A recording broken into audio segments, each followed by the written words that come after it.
bonjour, merci de suivre Santé Plus. Nous sommes ici avec Christine Colmont et nous avons la chance de recevoir, à nouveau d'ailleurs, le professeur Christine Cadlama de la Pitié-Salpêtrière. Vous êtes infectiologue, médecin clinicien dans ce fameux hôpital et nous parlons aujourd'hui du Covid, ou de la Covid plus exactement, 19, dont nous avions déjà parlé au début de l'arrivée de la pandémie. Alors, où en sommes-nous aujourd'hui ? Merci de votre invitation. Alors, où en sommes-nous ? Voilà, ça fait 18 mois. Je ne veux pas vous faire un bilan épidémiologique la Terre entière. Hein. Le virus, il est installé sur la planète. On ne sait pas ce qu'il va devenir. Nous, on sait s'en prémunir, on sait qu'on peut se protéger, se vacciner, on sait le diagnostiquer. On va discuter un petit peu des balbutiements de traitement. Voilà, on va faire avec. Voilà, ce virus, il a été riche d'enseignements, à la fois montrer comment une veille sanitaire mondiale, c'est extrêmement important, comment il a aussi mis à mal des systèmes de santé qui sont beaucoup trop instables, parce qu'effectivement, il faut des réactions rapides. Et puis aussi, voilà, mis en évidence les fractures qu'il y a, sociétales. Le vaccin, c'est un bon exemple. Mais voilà, on est dans des sociétés libres et dès lors qu'on a accès, ce qui n'est pas le cas de tout le monde, aux moyens de se prémunir de cette infection, eh bien voilà, chacun libre le droit de faire et voilà. Justement, la 3e dose a été recommandée par la Haute Autorité de Santé pour les personnes âgées, les personnes à risque. Maintenant, c'est pour le personnel soignant. Pourquoi cette 3e dose ? Parce que le vaccin produit des anticorps contre le virus ? La fonction du vaccin, c'est d'induire des anticorps neutralisants sur le virus, et donc protecteurs. Mais comme beaucoup d'infections, eh bien, ces anticorps peuvent ne pas durer dans le temps. Ce qui est compliqué avec la Covid, c'est que effectivement, on n'a pas le recul de savoir, il faudrait attendre des années pour voir si les gens vaccinés il y a 4-5 ans ne font moins le Covid. Sachant que chez, on va dire, les plus anciens, ou chez les un peu immunodéprimés, ou les soignants, effectivement, un peu comme la grippe, l'influenza, il faut se revacciner pour réinduire une réponse immunitaire, voilà. Donc la 3e dose, maintenant, est-ce qu'elle est elle est indispensable chez tout le monde? C'est difficile de le dire. Ce qu'on sait, c'est que les gens qui ont la meilleure réponse immunitaire, même si on n'a pas complètement de corrélat de protection, c'est les gens qui auront fait la maladie, on le souhaite, forme pas trop sévère, et puis la vaccination. Donc globalement, il faut avoir des anticorps, on en saura plus dans quelques années, mais dans le doute, revaccinons-nous pour en tout cas faire face au Covid. Pensez-vous plausible, professeur, qu'il y ait un variant beaucoup plus virulent qui se manifeste ? Ah oui, complètement. Quand on voit la capacité qu'ont ces coronas, et en particulier ce SARS-CoV-2 à évoluer, le virus et les humains, voilà, c'est une course. Lui, il veut continuer à vivre et effectivement, si on n'oppose pas une force de protection extrêmement majeure, il va trouver un moyen de résister, et résister, pour lui, c'est varier. Voilà, alors... que faire ? Que faire, c'est se protéger. Que faire, c'est être maximalement vacciné contre ceux qui circulent. Parce qu'un variant va arriver d'un des qui circulent qui va avoir un tout petit peu plus d'audace pour. Mais si on ne les laisse pas circuler, à la fois parce qu'on est vacciné, à la fois parce qu'on a isolé les cas dans les pays où il n'y a pas d'accès large au vaccin, où les populations ne souhaitent pas se faire vacciner. On y reviendra peut-être. Mais voilà, il faut au moins isoler les cas le temps qu'ils purgent le virus. Ce n'est pas un virus qui va rester chroniquement dans l'individu. Et comment des populations dont vous parliez là, dans lesquelles il n'y a pas de vaccin disponible, comme dans certains pays africains, ces pays-là peuvent-ils se prémunir contre la pandémie et peut-être effectivement ces mutations de virus et sans avoir de traitement par ailleurs? Alors, d'abord, il y a quand même des endroits où il y a du vaccin. Simplement, Oui, il y a COVAX. il y a un gradient, voilà, alors COVAX, c'est pas beaucoup, mais il y a pas non plus une demande énorme et une bronca de tous les pays, on va dire, du Sud, parce que vous aurez noté qu'il y a quand même un gradient nord-sud dans l'appétence pour se vacciner. Donc globalement, voilà, il y a des sociétés, c'est pas dans leur schéma. On n'en fait pas la promotion. C'est des sociétés plutôt jeunes. Voilà, je pense que c'est très humain. Les gens vont se protéger s'ils vont voir voilà, beaucoup de gens très sévèrement atteints, des décès, etc. Sinon, et c'est vrai, on dit je vais être un peu malade et puis c'est tout. C'est compliqué, hein. Donc, le bénéfice collectif, le bénéfice individuel. Donc, comment ils vont faire? Au moins, ce qu'il faut, c'est que les tests diagnostiques aient le réflexe. Je touche, j'ai un peu mal partout. D'ailleurs, la toux n'est pas un bon signe, mais hop, j'ai des endroits où je me fais tester. Je suis positive, je m'isole. Ça, c'est une manière on cuve, entre guillemets, son virus, mais au moins on ne transmet pas. Et on peut limiter. Après, il y a quand même la barrière mécanique. Voilà, le masque, vivre en permanence avec le masque, mais c'est très, très, très compliqué sur du très long terme. Très long terme avec le masque, il faut l'avoir, etc. Donc, ces mesures sont elles sont tenables en phase aiguë, mais après, les gens ont besoin de revivre, et à un moment, voilà. Donc, enfin, je dirais que les systèmes de santé par pays, il doit y avoir des veilles sanitaires, on doit avoir des recueils, on doit pouvoir prévenir. Attention, tel endroit du pays, attention. Ce qu'on on a fait quand même au cours de l'année 21 en France, au lieu d'imposer des règles, quelles que soient les régions, eh bien on module en fonction du contexte épidémiologique. Et c'est clair que le Sud n'est pas tout à fait pareil que certaines autres régions. Après, il y a effectivement, parmi les gestes barrières, donc on a parlé du masque, mais il y a effectivement qui disparaît dans certaines écoles, effectivement, puisqu'il y a moins de circulation du virus. Mais il y a aussi le lavage des mains. On a l'impression que ça se relâche un peu à ce niveau-là, parce que, à nouveau, il y a des gastro-entérites qui se transmettent aussi notamment par les mains, me semble-t-il. Le lavage des mains, c'est pas seulement du Covid. Le lavage des mains, c'est toute vie en collectivité, c'est vrai. Il y a ça, il y a les rhumes, il y a les gastro-entérites, il y a tout. Il y a le lavage, c'est redire les infections nosocomiales, redire qu'il faut se laver les mains, voilà. Oui. Vous attendiez-vous, professeur, à l'apparition d'un nombre aussi important de ce qu'on appelle les anti-vax et toutes ces manifestations,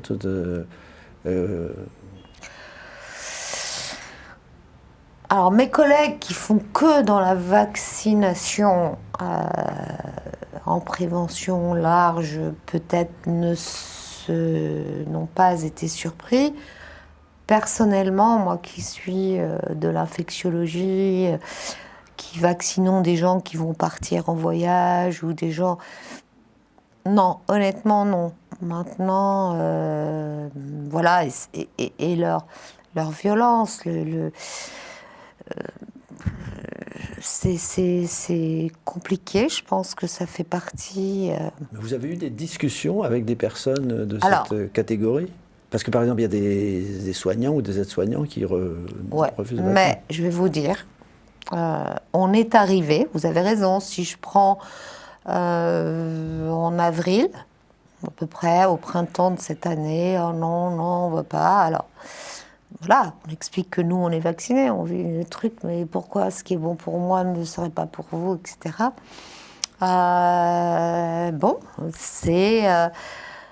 Il faut réexpliquer, c'est l'ARN, c'était en plus une nouveauté, donc mais c'est vrai que c'est difficile. Je vais vous dire, elles sont toutes venues à la vaccination.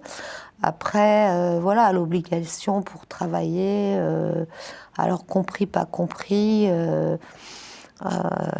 Ça reste minoritaire et heureusement qu'on a fait ces mesures. Je veux dire, on ne peut pas dans des milieux de santé, avoir des personnels vraiment à risque de transmission. C'est juste pas possible. Maintenant, discuter avec d'autres, voilà, il y a parmi les patients dont on s'occupe de Covid, il y en a quelques-uns, mais voilà, il y a, je pense, voilà, une personne, c'est même pas la peine de discuter. Mais voilà, ce sont des gens qui ont un mode de fonctionnement extrêmement isolé. C'est là le Covid et la vaccination, ce serait d'autres termes. Hein, ce serait... Bon. Ça rejoint aussi beaucoup les choses de la politique, on nous impose des choses, etc. Donc, mais globalement, moi je suis plutôt, franchement, très contente de voir les Français qui se sont vaccinés vraiment bien, quoi. Voilà, donc... Et ce qui fait que dans beaucoup, c'est plus un problème. À l'entrée de l'hôpital, on vaccine les passes et les visiteurs, les gens ils sont vaccinés. Je veux dire, il n'y a pas de bronca, il n'y a pas d'émeute. Je sais pas, j'ai pris le train comme vous, voilà, tout le monde monte son passe et puis c'est une habitude, quoi.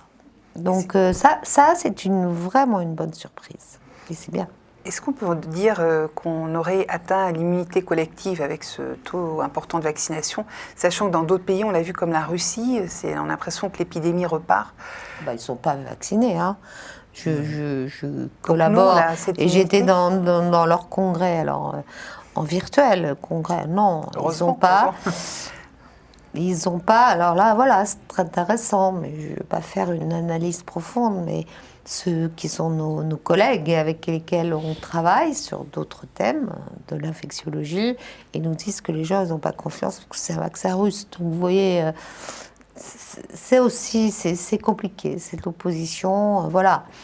Maintenant, il faut que les gens, pour moi le Covid, ça a été aussi une fantastique leçon permanente d'éducation à la santé. Beaucoup de gens, on ne parlait que de ça, ont pu trouver de l'information légitime, de l'information juste. Je ne parle pas de mes collègues qui ont fait des 3 minutes au 21. On a trouvé de l'information correcte et si on voulait, quels que soient les milieux sociaux, professionnels, etc.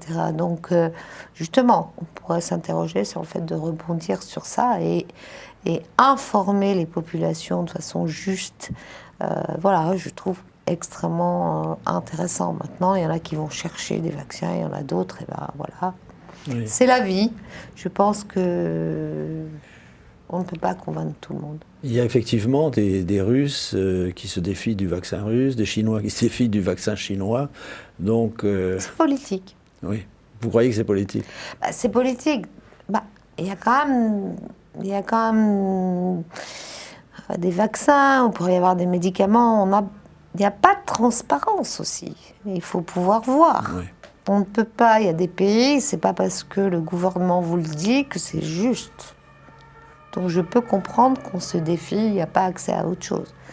Et puis peut-être, je ne connais pas assez les populations, mais voilà, comme chacun a fait une cuisine, rappelons-nous, on n'a pas vu beaucoup de données. Encore le russe, il est probablement scientifiquement, il est bien, mais ça ne communique pas, ça ne se mélange pas, voilà, ça n'est pas challengé par les collègues. La science a besoin effectivement d'être partagée. La science, elle doit être universelle et voilà. Et d'être discutée, d'être critiquée. Parce que les scientifiques russes, on ne peut pas en faire un outil politique. L'ARN messager, on l'a vu, a été développé depuis plusieurs années en oncologie, en cancérologie. On n'en déplaise effectivement aux antivax qui disaient que c'était nouveau.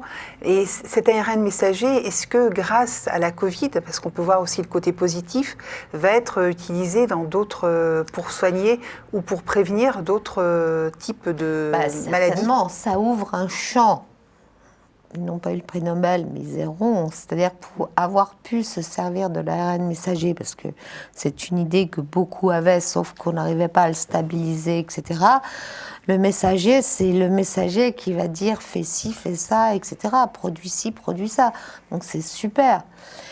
Certainement que ça, il y a un champ énorme qui va être utilisé en vaccinologie. Et à l'heure actuelle, évidemment, des vaccins influenza, d'autres vaccinations, parce que c'est globalement assez simple. Et donc, pour moi, c'est une des technologies les plus pures. Les plus pures. Alors là, en ce qui concerne les vaccins, on en est à la 3e dose. On va l'étendre, semble-t-il, d'après des demandes qui sont faites déjà aux États-Unis aux enfants à partir de 5 ans. Êtes-vous favorable, ou conseillez-vous plutôt le mélange des différents vaccins selon les doses ou de toujours continuer avec le même? Quand même, là, à l'heure actuelle, les vaccins qui sont, en tout cas, les plus utilisés, qui globalement sont les plus... Pfizer. Oui, c'est les vaccins ARN. Oui. Donc faire un coup Pfizer, un coup ceci ou coup ceci. Je ne sais pas, je ne vais pas rentrer dans cette cuisine. Voilà, il y a des études, mais certainement que les vaccins ARN, là, pour l'instant, combinent à la fois de l'efficacité et la tolérance. Maintenant, effectivement, dans chaque population. Mais les enfants, ils répondent hyper bien, quoi. Ils répondent bien mieux que les plus anciens. Donc certainement, à la fois, non, le bénéfice individuel, le leur, il est modeste. Mais par contre, ils sont certainement des pourvoyeurs potentiellement importants. Et si on veut interrompre la circulation du virus dans des populations, il faut toucher tout le monde. En cassant cette chaîne de contamination qui peut effectivement passer par les enfants. On en est où, docteur, avec les traitements cette fois-ci? Parce qu'on entendait autour de nous beaucoup de gens qui disaient « Ah, mais moi, je ne vais pas me faire vacciner, j'attends les premiers traitements, j'ai peur, etc. » Est-ce qu'ils arrivent enfin sur le marché et à disposition des patients? Alors, par traitement, on entend de donner quelque chose à quelqu'un qui est déjà malade. On aura bien compris que le vaccin, c'est avant. Donc, là, à l'heure actuelle, on dispose de ce qu'on appelle les anticorps monoclonaux. Donc là, c'est l'arme qui va bloquer le virus. D'accord ? Ça a une durée de vie, c'est compliqué à produire, c'est un peu lourd à administrer, etc. Dans les maladies virales, dans le VIH par exemple, on a développé des antiviraux qui vont empêcher la multiplication du virus. Donc vous voyez, c'est déjà quelque chose de plus ciblé. Plus ciblé, en tout cas, voilà. On a des anti-grippes, on a des anti-hépatite C, etc. Et donc, jusqu'à présent, je ne vais pas vous refaire la polémique. On ne parle pas des médicaments qu'on a essayé de recycler, mais même des médicaments antiviraux, le remdesivir ne se révèle pas super efficace. Mais, ce qui n'est pas facile dans le Covid, c'est finalement, on a traité des gens à un stade sévère de la maladie, qui est une petite proportion. Et là, cette maladie, on le sait, elle est presque plus immunologique, de réponse immunitaire, que vraiment virale. Ce qu'il faut, c'est intervenir beaucoup plus tôt. Là, récemment, on a évalué un médicament conçu pour être un antiviral qui marche Covid, mais aussi d'autres, les virus SARS, d'autres virus. Et qui a été testé, c'est intéressant, chez des patients hospitalisés. Et là, il n'a pas fait beaucoup mieux que le placebo, parce que c'est déjà un peu tard. Dans une étude de phase 3 de validation, chez des gens ambulatoires, mais à risque de progresser, donc d'être hospitalisés, voire de décéder. Ce médicament s'appelle le molnupiravir, qui est développé par une firme pharmaceutique, Merck, mais qui a été conçu par des biotech, laboratoires universitaires d'ailleurs. Et donc, lorsqu'il est donné précocement, eh bien, il réduit de façon très importante plus de la moitié des hospitalisations et surtout, il réduit les décès.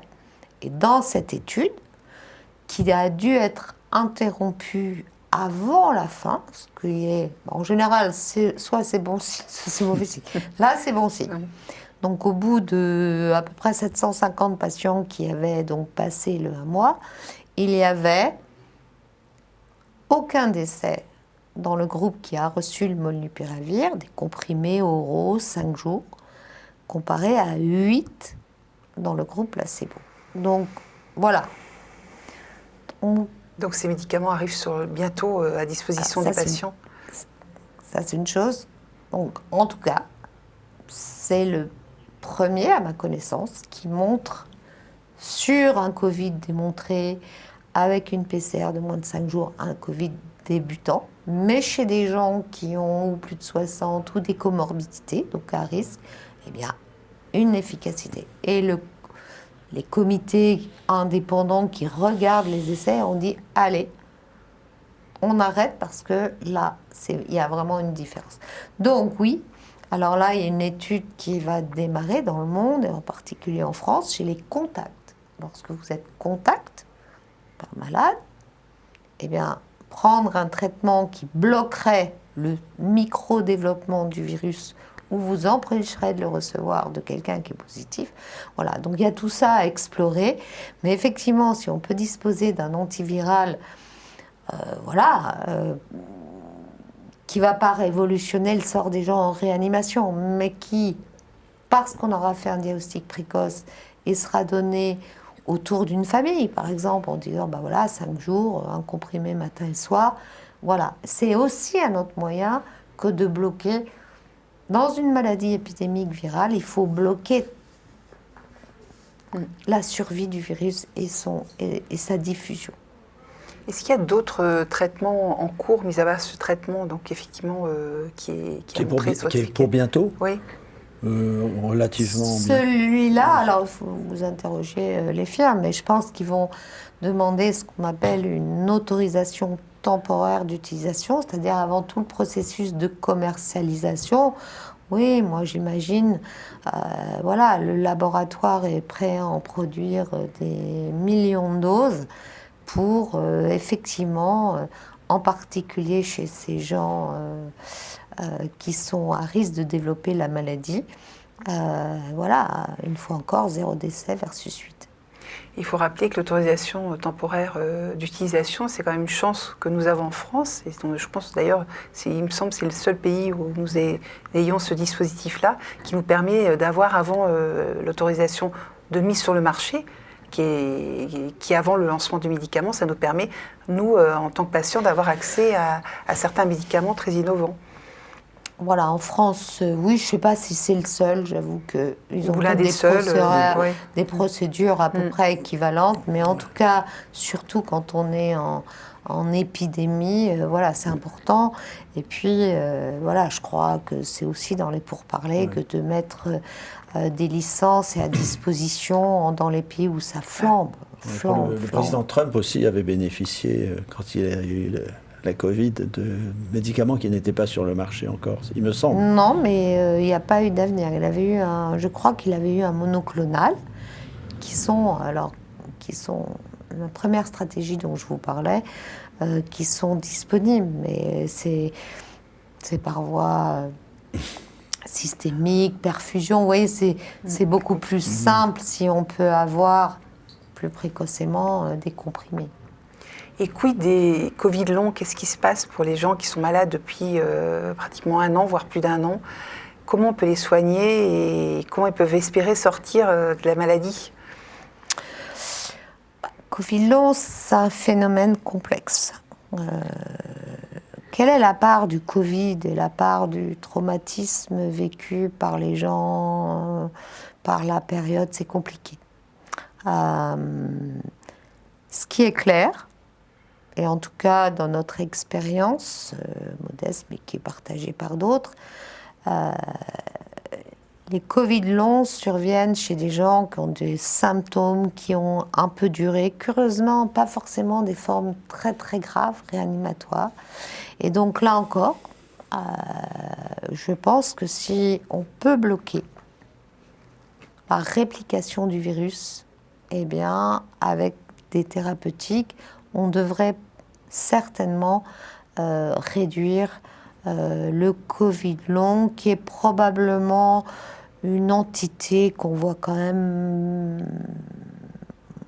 beaucoup moins en réalité. Voilà. Merci beaucoup, professeur Christine Catlama de l'hôpital de la Merci. Pitié-Salpêtrière. Merci beaucoup, Christine. Merci professeur. Merci à vous d'avoir regardé cette émission et à bientôt.